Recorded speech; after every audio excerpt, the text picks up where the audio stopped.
नमस्कार, मैं अशोक कुमार पांडे। स्वागत है आपका द क्रेडिबल न्यूज पर। बंगाल में ऐसा लगता है कि भारतीय जनता पार्टी पगला गई। उसके ये समझ में बहुत कायदे से आ गया है कि उसके पास कोई मुद्दा नहीं है हिंदू मुसलमान को छोड़ के, और जिस तरह की वो हरकतें कर रही हैं वो बेहद बेहद शर्मनाक है। भारतीय जनता पार्टी की सीधी हरकतों पर आए उसके पहले भारतीय जनता पार्टी के एक एजेंट की तरह काम करने वाले धीरेन्द्र शास्त्री की हरकतों पर चलते हैं। धीरेन्द्र शास्त्री को मैं एजेंट क्यों कह रहा हूं? क्योंकि आप देखेंगे कि जहां जहां चुनाव होता है वहां वहां धीरेन्द्र शास्त्री चुनाव से पहले ही पहुंच जाते हैं और धार्मिक कार्यक्रम के बहाने भारतीय जनता पार्टी के लिए माहौल बनाते हैं। कलकत्ता में उन्होंने एक गीता पाठ किया था 7 दिसंबर को ब्रिगेड परेड ग्राउंड में। अब जो गीता पाठ में हुआ वो तो हुआ ही। इसमें भारतीय जनता पार्टी के बड़े बड़े नेता जैसे डॉक्टर सुकांत मजूमदार, शुभेंदु अधिकारी और भी कई सारे नेता इसमें शामिल थे। वो तो जो हुआ वो हुआ। इसके बाहर जो हुआ वो असल में बड़ा खेल होता है। कार्यक्रम चल रहा है, हजारों लोग आए हुए हैं, तो उसी समय आ जाते हैं फेरी वाले। अपनी फेरी लगाते हैं कि चलो 2 रुपए की एक्स्ट्रा बिक्री हो जाएगी, घर में थोड़ी सी रौनक आ जाएगी। फेरी वाले आए हुए थे और बताया यह जा रहा है कि आयोजक जो थे, बाबा के साथ जो लोग थे, उन्होंने इन फेरी वालों के साथ मारपीट की। और मारपीट करने के लिए चुना गया मुस्लिम फेरी वालों को जो नॉनवेज बेच रहे थे। पता नहीं आप कलकत्ता गए हैं कि नहीं गए हैं, मैं तो कई बार गया हूं और कलकत्ता की गली गली में नॉनवेज खाया जाता है और बिकता भी है। बंगाल एक ऐसी जगह है कि नवरात्र में जब उत्तर भारत में नॉनवेज नहीं खाया जाता है उस समय बंगाल में रोज नॉनवेज की दुकानें आपको खुली मिल जाएंगी। यहां तक कि जहां पे पंडाल लगते हैं, पूजा के पंडाल लगते हैं, वहां जो स्टॉल लगते हैं वहां भी नॉनवेज की दुकानें खुली मिलेंगी, आपको चलती हुई मिलेंगी। बंगाली वहां पर खाते हुए मिल जाएंगे। और अगर आप दिल्ली में भी रहते हैं तो दिल्ली में जो पूजा पंडाल लगता है वहां अगली बार जाइए, घूमिएगा, आपको देखिएगा चिकन रोल, मटन रोल, क्या क्या आपको नहीं मिल रहा है। तो बंगाल में नॉनवेज जो है वो एक कल्चर में है।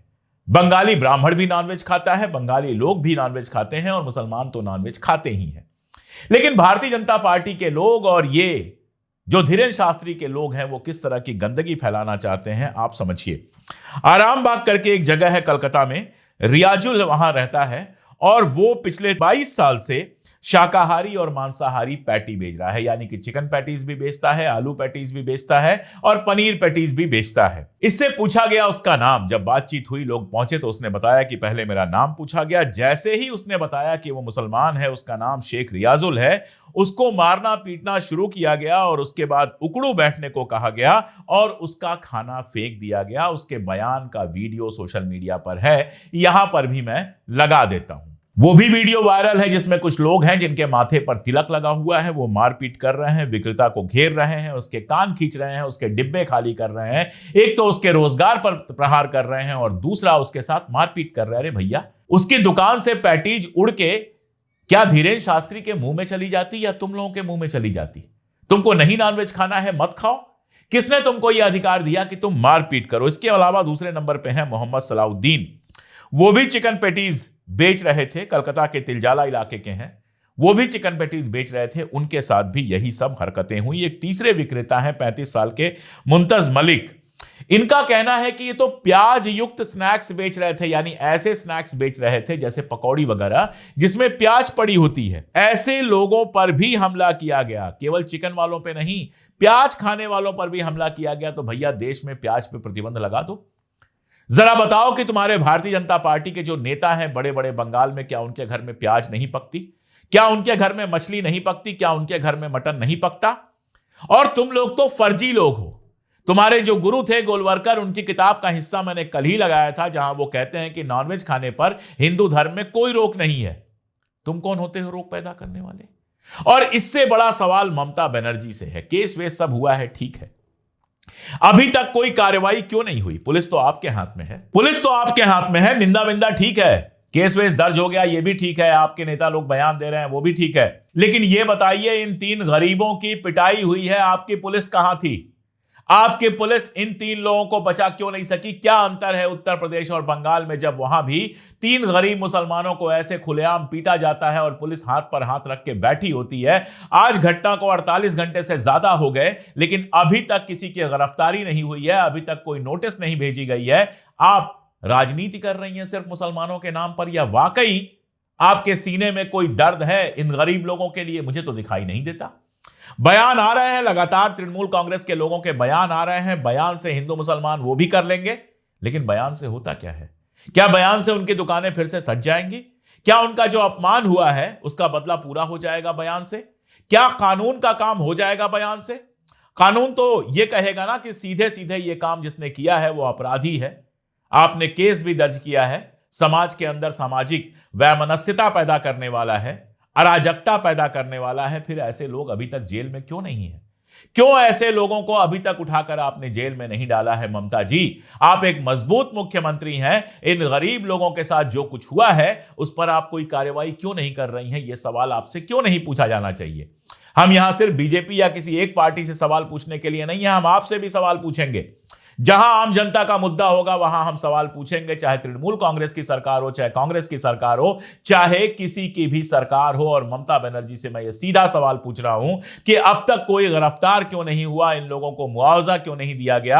अब तक आप खामोश कैसे बैठी हैं? और जिस समय यह घटना हो रही थी उस समय बंगाल की पुलिस क्या कर रही थी? और बंगाल में जिस तरह से ये लोग पागल हुए हैं उसका दूसरा एग्जाम्पल दिखाई देता है सोशल मीडिया पर। एसआईआर को लेकर भारतीय जनता पार्टी लगातार एंटी मुस्लिम पोस्ट कर रही है। हमने बिहार के चुनाव में भी देखा, झारखंड के चुनाव में भी देखा कि चुनाव के पहले हिंदू मुसलमान करने के लिए एक से एक घटिया कार्टून पेश किए जाते हैं। एसआईआर को लेकर कहा जा रहा है कि यह घुसपैठियों को दूर करने के लिए है, जबकि चुनाव आयोग के पास ऐसा कोई मैंडेट ही नहीं है जिससे किसी की नागरिकता जांच कर सके। लेकिन नीचता आप देखिए, और नीचता मैं पूरे जोर और पूरी जिम्मेदारी के साथ कह रहा हूं। भारतीय जनता पार्टी के आधिकारिक ट्विटर अकाउंट से 18 नवंबर को एक एनिमेटेड कार्टून साझा किया जाता है जिसमें दो दृश्यों की तुलना की जाती है। तब और अब नाम दिया जाता है। तब वाले सीन में पश्चिम बंगाल की मुख्यमंत्री ममता बनर्जी को टोपी और बुर्के वाले मुसलमानों का स्वागत करते हुए दिखाया है, और अब वाले दृश्य का शीर्षक है एसआईआर की शुरुआत पश्चिम बंगाल में हुई है, जिसमें यही लोग जिनका स्वागत कर रही थी ममता बनर्जी, उनको वापस जाते हुए दिखाया गया है। यह कितना घटिया और कितना गंदा कार्टून है। क्या बंगाल के बंगाली मुसलमान नहीं होते? क्या बंगाल के नागरिक नहीं है बंगाली मुसलमान? क्या दिल्ली में वो केस नहीं हुआ है जिसमें जबरदस्ती एक बंगाली मुसलमान को बांग्लादेश भेज दिया गया था और हाईकोर्ट ने पुलिस की जबरदस्त लताड़ लगाकर यह कहा है उसको वापस लेके आओ? हर दाढ़ी वाला, हर टोपी वाला सब बांग्लादेशी है। इतना घटिया कार्टून आता है, इतना घटिया एनिमेशन आता है भारतीय जनता पार्टी के हैंडल से जो देश का शासन चला रही है। इतनी नीचता पर उतरे बिना ये चुनाव नहीं जीत सकते। ये जानते हैं कि सिर्फ और सिर्फ हिंदू मुसलमान करके चुनाव में ये थोड़ा बहुत कुछ कर सकते हैं। हालांकि ये भी इनको पता है कि ना तो तमिलनाडु में और ना ही पश्चिम बंगाल में इनकी दाल गलने की कोई उम्मीद है।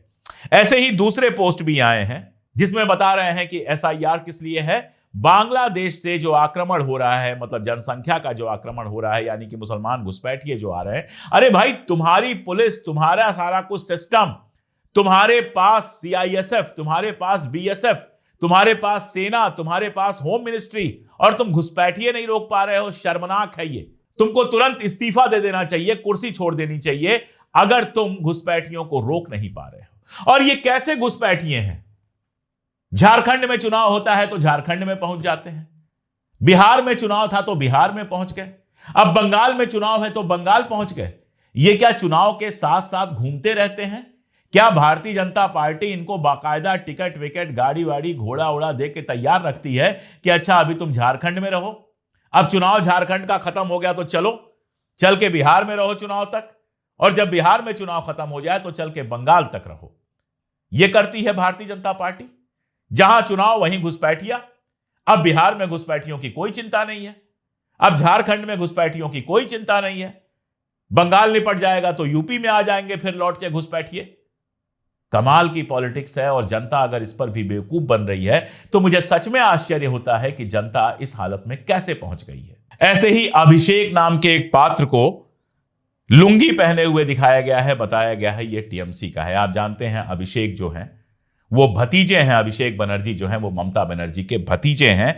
उनका नाम उपयोग किया गया है और कहा गया है कि वो, दिखाया गया है कि वो हिंदू जो श्रद्धालु हैं उनको पूजा पाठ करने से रोक रहा है। एक सवाल मैं आपसे पूछता हूं, और खास तौर पे अगर आप हिंदू हैं तो आपसे मेरा ये सवाल है, आज तक आपको किसी ने पूजा पाठ करने से रोका है? 50 साल से ज्यादा हो गई मेरी उम्र, मैंने सबके शासन देखे हैं। मैंने कांग्रेस का भी शासन देखा, मैंने जनता दल का भी शासन देखा, मैंने भारतीय जनता पार्टी का पिछला शासन भी देखा जब अटल बिहारी वाजपेयी थे। उसके बाद 10 साल का मैंने शासन देखा कांग्रेस का, और अब 11 साल का शासन देख रहा हूं भारतीय जनता पार्टी का।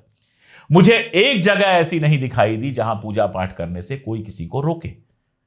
अगल बगल देखिए, जितने मंदिर आपके होंगे सब भारतीय जनता पार्टी की पैदाइश के पहले के मंदिर होंगे।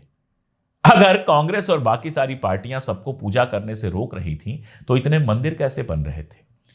क्या जब हम छोटे थे तो दशहरा नहीं होता था? क्या जब कांग्रेस का राज था तो होली नहीं मनाई जाती थी? जरा अपने दिमाग की बत्ती जलाइए बिना मेंटास खाए। जरा सोचिए अपने बारे में कि क्या वाकई आपको पूजा पाठ करने से कोई रोकता है? हर साल यात्राएं होती हैं, हर साल मंदिरों में जाते हैं। तमाम मंदिर है इस देश में, गली गली में मंदिर है। मैं जिस जगह बैठकर इस समय शूट कर रहा हूं, एक गली है जिसकी शुरुआत में चर्च है, बाद में मस्जिद है और खत्म जहां पे होती है वहां मंदिर है। जिसको चर्च जाना है चर्च जाता है, और थोड़ी दूर पे गुरुद्वारा भी है। गुरुद्वारे में लंगर होता है, जिसको खाना होता है जाकर खाता है। जिसको चर्च जाना होता है चर्च जाता है, जिसको मस्जिद जाना होता है मस्जिद जाता है, और जिसको मंदिर जाना होता है मंदिर जाता है। 1947 नहीं, उसके पहले से भी, अंग्रेजों के जमाने में भी और उसके भी पहले से मंदिर है। मंदिरों में पूजा होती है, घड़ियाल बजता है, घंटे बजते हैं, मस्जिदों में नमाज होती है, अजान होती है। कोई किसी को नहीं रोकता है। यह भारतीय जनता पार्टी के शासन में आने के बाद ही क्या ऐसे लोग पैदा हो गए हैं जो मंदिर जाने से किसी को रोकते हैं? जो हिंदू अंग्रेजों के टाइम में खतरे में नहीं आया, मुगलों के टाइम में खतरे में नहीं आया, नेहरू जी के टाइम में खतरे में नहीं आया, इंदिरा जी के टाइम में खतरे में नहीं आया, शास्त्री जी के टाइम में खतरे में नहीं आया, राजीव जी के टाइम में खतरे में नहीं आया, यहां तक कि इंद्र कुमार गुजराल के भी जमाने में खतरे में नहीं आया, वो भारतीय जनता पार्टी के सत्ता में आने के बाद अगर खतरे में आ गया है तो हिंदुओं के ऊपर से खतरा दूर करने का सबसे अच्छा तरीका यह है कि भारतीय जनता पार्टी को सत्ता से दूर कर दो। ये सत्ता से चले जाएंगे तो हिंदुओं के ऊपर से सारा खतरा खत्म हो जाएगा। क्योंकि जब तक ये रहेंगे तब तक ऐसे ही बेवकूफ बनाते रहेंगे, तब तक ऐसे ही हिंदू मुसलमान करके भड़काते रहेंगे। आप सोचिए, एक पार्टी जो राष्ट्रीय पार्टी है, जिसके प्रधानमंत्री हैं, जिसके गृह मंत्री हैं, जो सत्ता चला रही है, जो दुनिया में भारत का प्रतिनिधित्व करते हैं, उसके अपने अकाउंट से ऐसे घटिया एनिमेशन, ऐसे घटिया मीम, ऐसे नफरती चीजें पोस्ट होती हैं। आप सोचिएगा कि वो पार्टी किस हद तक गिर चुकी है, सिर्फ हिंदू मुसलमान करते हुए वोटों के पोलराइजेशन के लिए, वोटों के ध्रुवीकरण के लिए। सोचिए, इसके कैप्शन में दावा किया गया है कि तृणमूल कांग्रेस सत्ता में रही तो हिंदुओं पे जजिया लग जाएगा। कमाल है। कल्पना भी कर सकते हैं आप, वैसे भी 15 साल के आसपास हो गया है दीदी को सत्ता में रहते हुए, अब आएगी सत्ता में तो जजिया लगा देगी। 40 साल तक कम्युनिस्टों का शासन रहा वहां पर, तब पूजा नहीं रुकी। 15 साल से दीदी का शासन है, तब पूजा नहीं रुकी, और अब भारतीय जनता पार्टी डरा रही है कि पूजा रुक जाएगी। कोई पूजा नहीं रुकेगी। हिंदुस्तान में कोई किसी को पूजा करने से नहीं रोकता। हां, हम ये जानते हैं कि नमाज पढ़ने अगर स्टेशन पे कोई बैठ जाए तो उसको रोकने वाले बहुत सारे लोग पैदा हो गए हैं, और ये लोग सिर्फ और सिर्फ नफरत फैलाकर चुनाव जीतना चाहते हैं। बंगाल की जनता हमेशा से बेहद पढ़ी लिखी और समझदार जनता रही है। मुझे पूरी उम्मीद है कि इस तरह की घटिया हरकतों के असर में नहीं आएगी, और मुझे पूरी उम्मीद है कि उन 3 गरीब मुसलमानों को परेशान करने वाले लोगों को ममता बनर्जी जल्दी से जल्दी जेल के पीछे पहुंचाएंगी। अगर ऐसा नहीं होता है तो यह बेहद दुर्भाग्यजनक होगा। आज के लिए इतना ही। बहुत शुक्रिया।